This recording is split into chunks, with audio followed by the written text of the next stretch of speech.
Here we go!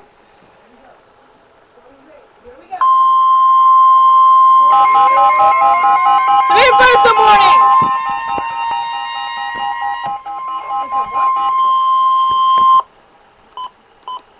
The National Weather Service in Wakefield has issued a severe thunderstorm warning for East Central Prince George County, Western Surrey County, Northeastern Sussex County until 5:15 p.m. Eastern Daylight Time. At 4:29 p.m. Eastern Daylight Time, National Weather Service Doppler radar indicated a severe thunderstorm capable of producing quarter-size hail and damaging winds in excess of 60 miles per hour.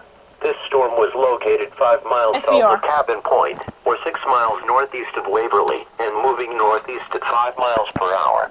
The severe thunderstorm will be near Cabin Point around 5 p.m. Eastern Daylight Time. Other locations impacted by the severe thunderstorm include Oak Hill Corner, Savage, Spring Grove, and Taylor's Corner.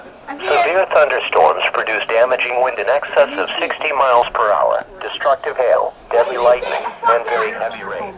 For your protection, move to an interior room on the lowest floor of your home or business. Heavy rains flood roads quickly, so do not drive into areas where water covers the road.